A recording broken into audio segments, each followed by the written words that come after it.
आज के स्टडीज के इस लेक्चर में बात होगी नए भारत के नए कानून की। 2025 जाने वाला है, लेकिन पति को एक शक्तिशाली योद्धा बना के जा रहा है, क्योंकि पति को दे गया है ऐसे ऐसे अधिकार कि अगर अब पत्नी बिना किसी कारण के अलग रहे, या फिर पत्नी मनमानी करे, या फिर पत्नी पति के ऊपर झूठे केस करे, तो ऐसी स्थिति में पति पत्नी के सामने एक चट्टान की तरह खड़ा हुआ नजर आएगा, और सिर्फ चट्टान की तरह खड़ा नजर नहीं आएगा, ऐसे में पति ऐसी पत्नी को जेल भी भिजवाएगा, उसके सारे के सारे केस भी खत्म करवाएगा, और तो और ऐसी पत्नी से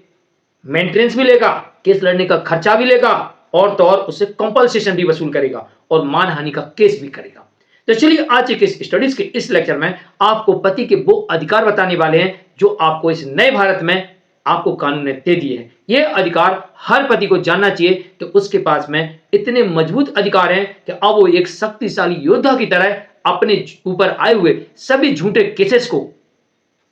खत्म करवा सकता है। जय जिनेंद्र, मुकेश जैन। वीडियो को लाइक और शेयर कर दीजिए, और इस तरह के जजमेंट्स पाने के लिए हमें दिए गए नंबर पर आप संपर्क कर सकते हैं। चलिए शुरुआत करते हैं। पति को सबसे बड़ा अधिकार ये मिला है कि जब पत्नी झूठ बोलती है मेंटेनेंस के मामले में कि मैं तो कोई जॉब नहीं करती, मैं तो बेरोजगार हूं, मुझे तो कोई काम आता ही नहीं है, और जबकि वो पहले कहीं जॉब कर रही होती है या वर्तमान में जॉब कर रही होती है, या फिर उसके बैंक खाते में पैसा जमा होता है और वो कहती है मेरा कोई खाता ही नहीं है, या फिर वो अपना खाता बंद करवा देती है और एक नया खाता खुलवा के ला के दे देती है, तो अब पति को यह अधिकार है कि पति अपनी पत्नी के बैंक अकाउंट की डिटेल ले सकता है। यह पहला बड़ा अधिकार पति को मिला है कि पति अपने पत्नी के सभी बैंक खातों की डिटेल मांग सकता है और उसे मिलेगी। दूसरा अधिकार पति के पास यह है कि चाहे वो प्राइवेट कंपनी हो, चाहे वो सरकारी कंपनी हो, चाहे गली मोहल्ले की कोई दुकान हो, कोई मॉल शॉपिंग मॉल हो, कोई कुछ भी हो, अगर वहां पर आपकी पत्नी जॉब कर रही है तो वो वहां से उसके आरटीआई के माध्यम से उसकी सैलरी की जानकारी, उसके प्रोविडेंट फंड की जानकारी मांग सकता है और उन्हें देना पड़ेगी। वो ये नहीं कह सकते हम इसके दायरे में नहीं आते, ना वो ये कह सकते हैं कि थर्ड पर्सन है। तो ये सबसे बड़ा अधिकार पति को भी मिला, और ये अधिकार पत्नी को भी है कि पत्नी भी ले सकती पति के सभी बैंक खातों की जानकारी, पत्नी भी ले सकती पति के इनकम की जानकारी, सैलरी की जानकारी। ये दोनों को अधिकार मिले हुए हैं, लेकिन कई बार पत्नी अपने इनकम को और सैलरी को छुपा लेती है, तो पति यहां पर इन अधिकारों के अंतर्गत मांग सकता है। नंबर 3, अगर पत्नी पति के साथ कोई अभद्रता करे, उसके परिवार वालों के साथ अपमानित करे उनको, या फिर उनके ऊपर ऐसे लांछन लगाए कि जिससे उन्हें मानसिक तौर पर क्षति पहुंचे, आर्थिक तौर पर क्षति पहुंचे, या फिर शारीरिक क्षति पहुंचे, या सामाजिक क्षति पहुंचे, तो इसके लिए वो उनके ऊपर मानहानि का केस कर सकता है। ऐसे जजमेंट देखे गए जहां पर पति ने अपनी पत्नी के ऊपर मानहानि का केस किया और उन्हें मानहानि के केस में पति को मुआवजा दिलाया गया। नंबर 4, पति के परिवार की जो महिलाएं हैं उन्हें ऐसी पत्नी के ऊपर घरेलू हिंसा का केस करने का अधिकार है, और पत्नी के साथ साथ जो लोग घरेलू हिंसा करेंगे उन्हें भी इस केस में सम्मिलित किया जाएगा, और उसमें उनको दंडित किया जाएगा। इस घर पर पाबंदी की जाएगी कि वो इस घर के आसपास भटक भी नहीं सकते हैं। ये उनको सुरक्षा प्रदान की जाएगी पति के परिवार की महिलाओं को जिस घर में रहती है, और यहाँ पत्नी और उसके परिवार वालों पर और सहयोगियों पर केस भी होगा।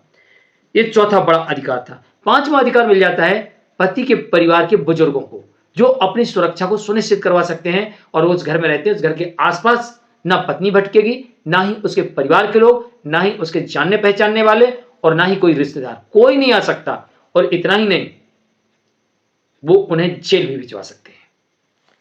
नंबर 5 अधिकार यह है कि पति के पास यहां पर पत्नी सहित उसके परिवार के लोगों के साथ साथ उसके रिश्तेदारों और सहयोगियों और पत्नी के बॉयफ्रेंड के ऊपर भी अगर वो किसी भी प्रकार का कोई भी अपराध इनके साथ करते हैं तो उन्हें जेल भिजवा सकते हैं, एफआईआर करवा सकते हैं, कोर्ट में केस करवा सकते हैं, इन्हें दंडित करवा सकते हैं, इन पर जुर्माना लगवा सकते हैं। तो यह भी एक बड़ा अधिकार पति के पूरे परिवार को मिला है। नंबर 7 में यह है कि पति के परिवार की पीड़ित महिलाएं जिन्हें पत्नी ने या उसके परिवार वालों ने आके यहां प्रताड़ित किया था, अब वो कहीं अन्यत्र जगह जाके रह रही हैं, तो वो जहां भी भारत के किसी भी कोने में जाके इस वक्त रह रही हैं, वो वहां से पत्नी और अन्य लोगों के ऊपर डोमेस्टिक वायलेंस का केस कर सकती हैं। उनके लिए वहां पर क्षेत्राधिकार लागू नहीं होगा, वो जहां रहती वहीं से वो डोमेस्टिक वायलेंस का केस फाइल कर सकती है। जिस प्रकार से पत्नी ससुराल की घटना बताकर अपने मायके से या कहीं अन्य जगह जाकर डोमेस्टिक वायलेंस का केस फाइल करती है, ऐसे ही पति के परिवार की महिलाएं कहीं से भी पति के घर की यानी पत्नी के साथ रहने वाली घटनाओं को बताकर कहीं पर किसी भी जगह जाकर वहां से पत्नी सहित अन्य के ऊपर केस दर्ज करवा सकती है और उन्हें दंडित करवा सकती है। नंबर 8, नंबर 7, पति सहित पति के पूरे परिवार को, पति सहित पति के पूरे परिवार को यह अधिकार है कि भारतीय न्याय संहिता 2023 के अंतर्गत BNS 2023 के अंतर्गत कई धाराओं में, एक नहीं कई धाराओं में, अपने ऊपर हुए अत्याचार, अपने परिवार के हुए अत्याचार, उत्पीड़न, शोषण, ब्लैकमेलिंग, मार पीट, लूट, चोरी, डकैती, जो भी आपके साथ हुआ है, धमकाना, डराना,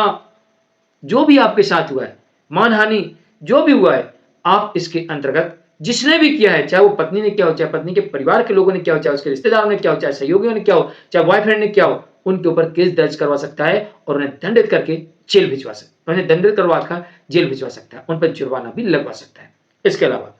पति और उसके परिवार के लिए एक और बड़ा अधिकार मिल जाता है, जिसमें डिस्चार्ज शामिल होती है,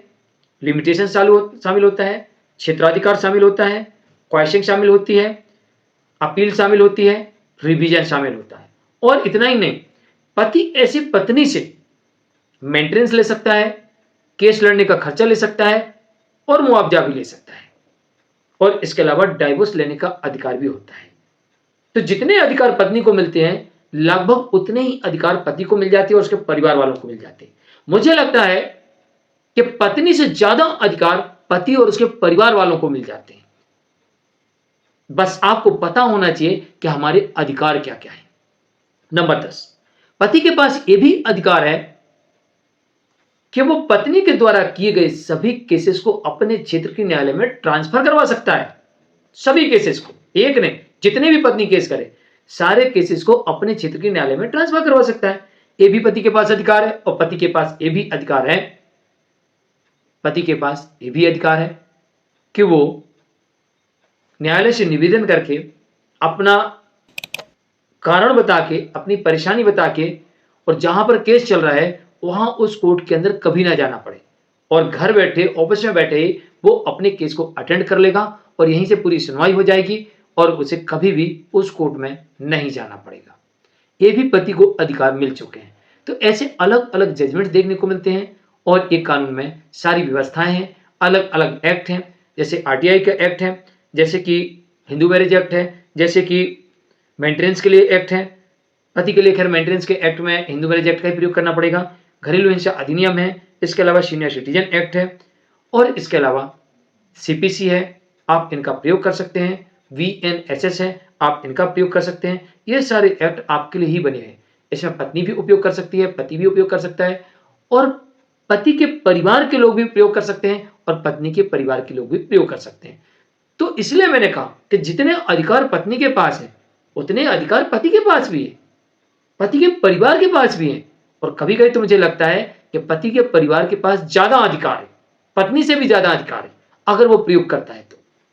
तो जानकारी के लिए कमेंट में जरूर लिखिए, वीडियो को लाइक और शेयर कर दीजिए। और अगर आप चाहें तो अगले वीडियो में मैं आपको सेक्शन और एक्ट के साथ पूरी जानकारी दे सकता हूं, लेकिन वीडियो बहुत लंबा हो जाएगा क्योंकि हर केस में अलग अलग घटनाएं होती हैं और हर घटना के लिए एक अलग सेक्शन होता है। इस कारण से डिटेल में जाएंगे तो वीडियो बहुत लंबा हो जाएगा। अगर आपका केस है तो आपके केस में क्या क्या आपके साथ हुआ, उसके लिए कौन सा सेक्शन लगेगा और कौन सा एक्ट लगेगा, ये भर देखना होगा। चलिए आज के लिए इतना ही। नमस्कार।